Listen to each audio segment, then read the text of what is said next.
अभी अपने दिल में फसाने बहुत है, जिंदगी जीने के बहाने बहुत है, गैरों की दहलीज पे भीख न मांगो यारो, अभी अपने घर में खजाने बहुत है। परिचय છે મંદિરમાં દેવો ને મારો ને મસ્જિદોમાં ખુદા ઓળખે છે મને, નથી મારું વ્યક્તિત્વ છાનું કોઈથી, તમારા પ્રતાપે બધા ઓળખે છે મને। તો નામ આદિત્ય ભાવસાર, બાકી શરીર કઈ નથી, ચહેરો છે દોસ્તો, ઓળખ અટક અને નામનો પહેરો છે દોસ્તો, માણસ સુધી તો ક્યાં કોઈ પહોંચી શકે છે ક્યારે, દેખાય તેથી પણ વધુ ગહેરો છે દોસ્તો, દેખાય તેથી પણ વધુ ગહેરો છે દોસ્તો। हाँ तो इंट्रोडक्शन आप्યું એ બરાબર હતું, બાકી સમય મર્યાદાના કારણે હું એના ઉપર નહીં જઉં। અને નામ આદિત્ય ભાવસાર અને કામ તો હસું છું, હસાવું છું, હસવાની મને ટેવ છે અને પ્રેમથી પૂછું છું તમને તબિયત પાણી કેમ છે। આજે હું સાહેબ એક જ સંદેશો આપવા આવ્યો છું કે સાહેબ જિંદગીમાં કોઈ બી તકલીફ આવે ને એને જો હસીને આપણે જીરવી લઈએ ને તો કોઈ બી તકલીફ ના રહે। જીત પર હસતો રહ્યો ને હાર પર હસતો રહ્યો, जीत पर हसतो रहो ने हार पर हसतो रहो, फूलनी शैया घणी अंगार पर हसतो रहो ने ए मुसीबत एटली जिंदा दिली ने दाद दे, ने ए मुसीबत एटली जिंदा दिली ने दाद दे, ते धरी तलवार ने હું ધાર પર હસતો રહ્યો, હું ધાર પર હસતો રહ્યો। આ હવે માઇક ટેસ્ટિંગ પૂરું થયું તો હવે હું પૂછું છું શું નવા જૂની ચાલે છે? ના ના એવું નહીં, અહીંયા નહીં પૂછું, કારણ કે એક જગ્યાએ મેં પૂછ્યું હતું તો પહેલી હરોળમાં બેઠેલા કાકા કૂદકો મારીને બોલી ઉઠ્યા, ભાઈ નવા જૂનીની વાત જ ના કરીશ, નવી આવતી નથી ને જૂની જતી એ નથી।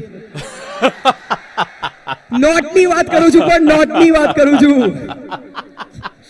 તો આપ આવ્યા એ ઘણું સારું લાગ્યું ને આટલી બધી સંખ્યામાં આવ્યા એટલે થોડું વધારે સારું લાગ્યું। તો તમારા માટે દિલથી 4 લાઈન કહીશ, જો ગમે તો તાળીથી વધાવી લેજો। આંખોમાં ઉમળકો છે, હૈયામાં ખુશાલી છે, કંઈક આજના દિવસની શોભા જ નિરાળી છે। આંખોમાં ઉમળકો છે, હૈયામાં ખુશાલી છે, કંઈક આજના દિવસની શોભા જ નિરાળી છે। ને આવ્યા છો તમે આજે તો લાગે છે મને એવું કે, ને આવ્યા છો તમે આજે તો લાગે છે મને એવું કે, આજે જ હોળી છે ને આજે જ દિવાળી છે સાહેબ, આજે જ હોળી છે ને આજે જ દિવાળી છે। મજા આવી તો બીજી કહું, દરેક વખતે કોઈનો સહારો નથી મળતો, કિનારા સાથે કદી કિનારો નથી મળતો, દરેક વખતે કોઈનો સહારો નથી મળતો, કિનારા સાથે કદી કિનારો નથી મળતો। હું રોજ સરખું જોઉં છું આ ગગનને, તેમ છતાંય કેમ કરીને કાલ જેવો આજે નજારો નથી મળતો, તેમ છતાંય કેમ કરીને કાલ જેવો આજે નજારો નથી મળતો। તો એટલે અમારા કલાકારોની વાત કરું તો એવું નથી કે મને ઘણા બધા અલગ અલગ પ્રસંગોના બધા પ્રશ્નો પૂછે કે યાર તમે સ્ટેન્ડઅપ કોમેડી કરો, મેં કીધું હા, તો કે તમે આ બધું લાવો ક્યાંથી ગયા, મેં કીધું આ તમારા જેવા હોય ને એમાંથી જ।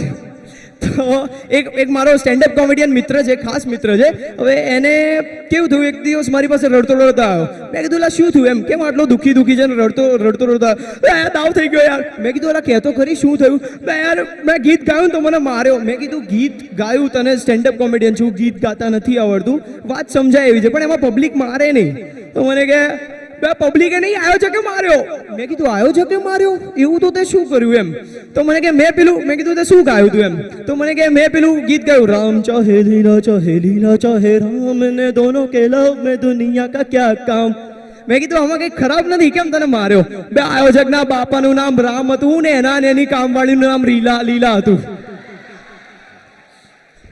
તો થોડા દિવસ પહેલા દિલ્હીથી યુકે જવા માટે એક ફ્લાઇટ ઉપડી, ટેક ઓફની 2 જ મિનિટ પછી પાયલટે અનાઉન્સમેન્ટ કર્યું, નમસ્કાર મિત્રો, અમારી સાથે ફ્લાઇટમાં જોડાવા આપનો ખૂબ ખૂબ ધન્યવાદ, હવામાન, આટલું બોલતાની સાથે જ ખબર નહીં શું થયું, પાયલટે એકદમ જ ચીસાચીસ ચાલુ કરી મૂકી, ઓ માય ગોડ આ તો પડી ગયું, આ તો બહુ જ ગરમ છે, આ તો સળગી ગયું, આ તો કયું। પછીની 2 મિનિટ એકદમ શાંતિ પથરાઈ ગઈ। 2 મિનિટ પછી પાયલટે ફરી હળવેકથી અનાઉન્સમેન્ટ કર્યું।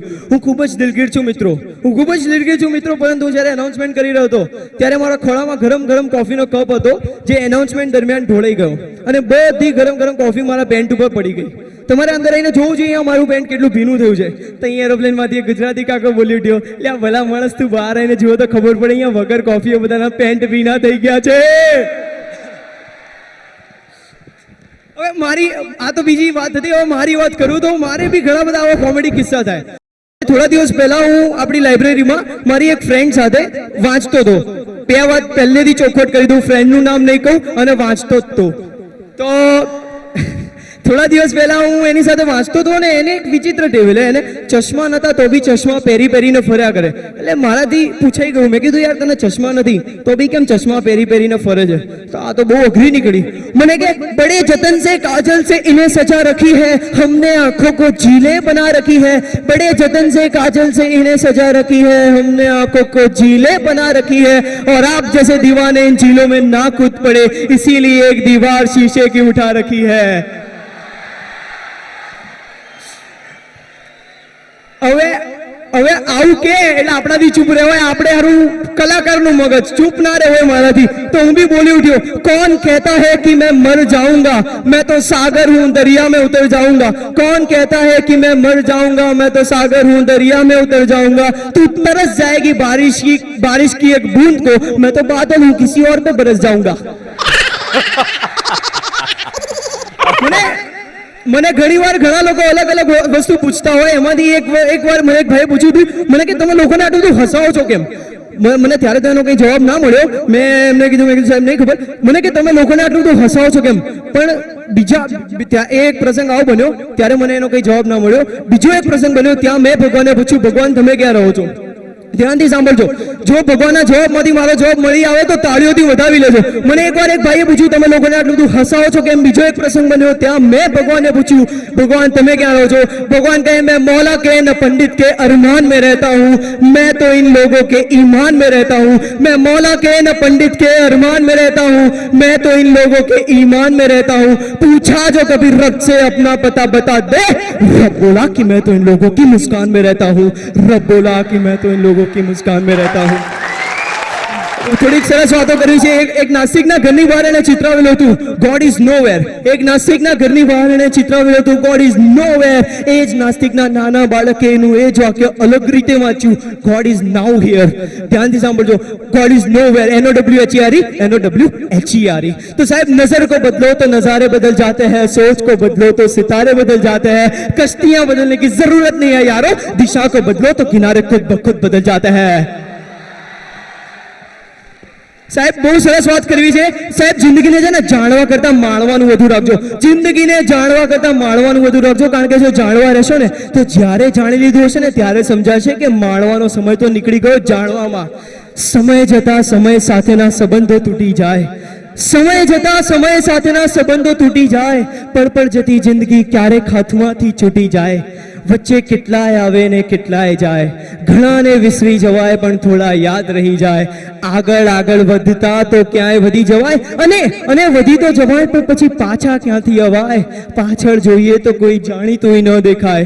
ઉંમર તો વધતી જ જાય, પાછી ક્યાંથી લવાય? સમય સાથે જિંદગીનો ઘસારો એવો થાય, સમય સાથે જિંદગીનો ઘસારો એવો થાય, માણસ એવો તે ગવાય કે પાછો સાજો ન થાય. સમય જતા સમય સાથેના સંબંધો તૂટી જાય, પળ જતી જિંદગી ક્યારેક હાથમાંથી છૂટી જાય, પળ જતી જિંદગી ક્યારેક હાથમાંથી છૂટી જાય. તો સાહેબ મારો સંદેશો જે પહેલા કીધો તો એ જ છે, સાહેબ લાઈફમાં કોઈ બી મુશ્કેલી આવે હસતા રહેવું જોઈએ. આ શાયરી ઉપર જો તમને મજા આવે તો તાળીઓથી વધાવી લેજો. बेझिझक मुस्कुराइए चाहे जो भी गम है, जिंदगी में टेंशन किसको कम है, अच्छा बुरा तो केवल भ्रम है, जिंदगी का नाम ही कभी खुशी कभी गम है. સાહેબ હું મારી વાત અહીંયા સમાપ્ત કરીશ, જો ગમે તો તાળીઓથી વધાવી લેજો. છેલ્લી 4 લાઈન સાથે હું મારી વાત અહીંયા સમાપ્ત કરું છું. सुहाना हर दिन होगा, सुहानी हर शाम होगी, अब आपको जो पसंद हो बस वही बात होगी. सुहाना हर दिन होगा, सुहानी हर शाम होगी, अब आपको जो पसंद हो बस वही बात होगी. फिलहाल तो बिछड़ रहा हूं दोस्तों, फिर मिलने की आस लेकर, अगर जिंदगी रही तो फिर मुलाकात होगी. છેલ્લી 4 લાઈન સાથે હું મારી વાત અહીંયા સમાપ્ત કરીશ. भीड़ में दुनिया की पहचान बनाए रखना, घर में खुशियों की दुकान बनाए रखना. भीड़ में दुनिया की पहचान बनाए रखना, घर में खुशियों की दुकान बनाए रखना. चेहरे पे ये मुस्कान बनाए रखना और साथ दिल में हिंदुस्तान बनाए रखना. साहब છેલ્લી 4 લાઈન સાથે હું મારી અહીંયા સમાપ્ત કરીશ. ના હવે ખરેખર સમાપ્ત કરીશ. તમારો જોરદાર તાલીઓનો ગડગડાટ આવવો જોઈએ. કોઈ હસી ગયો ને કોઈ રડી ગયો, કોઈ ચડી ગયો ને કોઈ પડી ગયો, કોઈ હસી ગયો ને કોઈ રડી ગયો, કોઈ ચડી ગયો ને કોઈ પડી ગયો. થઈ આંખ બંધ ને ઓઢ્યું કફન એટલે સમજાયું કે આ તો જિંદગીનું નાટક હતું મારા દોસ્ત, ને પડદો પડી ગયો.